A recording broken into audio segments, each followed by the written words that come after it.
जय श्री कृष्ण। श्रीमद् भागवत महापुराण का पहला श्लोक है।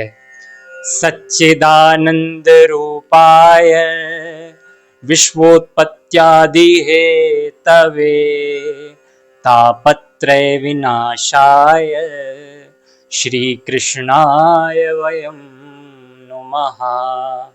अर्थात सच्चिदानंद स्वरूप भगवान श्री कृष्ण को हम नमस्कार करते हैं, जो जगत की उत्पत्ति, स्थिति और विनाश के हेतु तथा आध्यात्मिक, आधिदैविक और आधि भौतिक तीनों प्रकार के ताप यानी तीनों प्रकार के दुखों का नाश करने वाले हैं।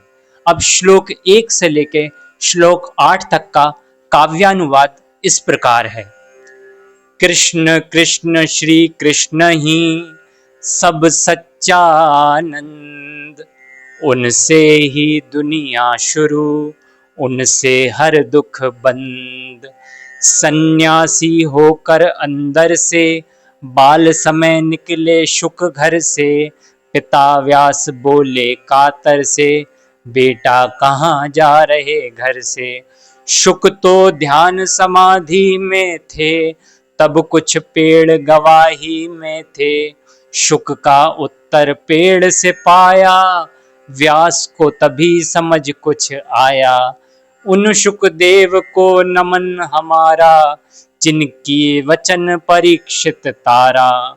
एक बार नैमी शरण आए शौनक संत, सूत ऋषि से प्रश्न कर मांगा संशय अंत। हे मुनिवर अब बोलिए ऐसा कोई उपाय, हर अंधियारा दूर हो, कृष्ण प्रीति बढ़ जाए। कलयुग में सब हुए राक्षस, चले न मन पर जिनका कुछ बस।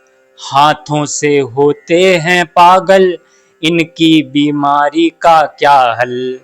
अब विस्तार से श्लोक 8 तक समझते हैं।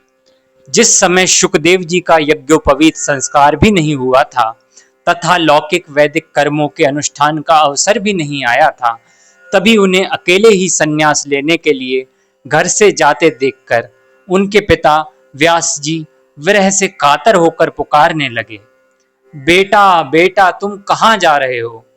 उस समय वृक्षों ने तन्मय होने के कारण श्री सुखदेव जी की ओर से उत्तर दिया था, ऐसे सर्वभूत हृदय स्वरूप श्री सुखदेव मुनि को मैं नमस्कार करता हूँ। ये वही सुखदेव परमहंस हैं जिन्होंने राजा परीक्षित जी को भागवत कथा सुनाई और उन्हें मोक्ष प्रदान किया। एक बार भगवत कथामृत का रसास्वादन करने में कुशल मुनिवर शौनक जी ने नैमिषारण्य क्षेत्र में विराजमान महामती सूत जी को नमस्कार करके उनसे पूछा।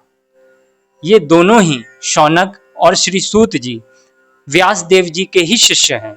दोनों परम मेधावी हैं और सूत जी का एक नाम रोमहर्षण भी है, क्योंकि ये एक बड़े कथाकार हैं और जब भी ये कथा सुनाते हैं तो ऋषियों का, संतों का, भक्तों का रोम रोम हर्षित हो जाता है। तो सूत जी से शौनक जी ने पूछा, सूत जी आपका ज्ञान अज्ञान अंधकार को नष्ट करने के लिए करोड़ों सूर्यों के समान है। आप हमारे लिए रसायन अमृत स्वरूप सार गर्भित कथा कहिए। शौनक जी ने सूत जी से आगे पूछा कि भक्ति, ज्ञान और वैराग्य से प्राप्त होने वाले महान विवेक की वृद्धि किस प्रकार होती है तथा वैष्णव लोग किस तरह इस माया मोह से अपना पीछा छुड़ाते हैं। इस घोर कलिकाल में जीव प्रायः आसुरी स्वभाव के हो गए हैं। विविध क्लेशों से आक्रांत इन जीवों को शुद्ध करने वाला सर्वश्रेष्ठ उपाय क्या है। आज के लिए इतना ही। जय श्री कृष्ण।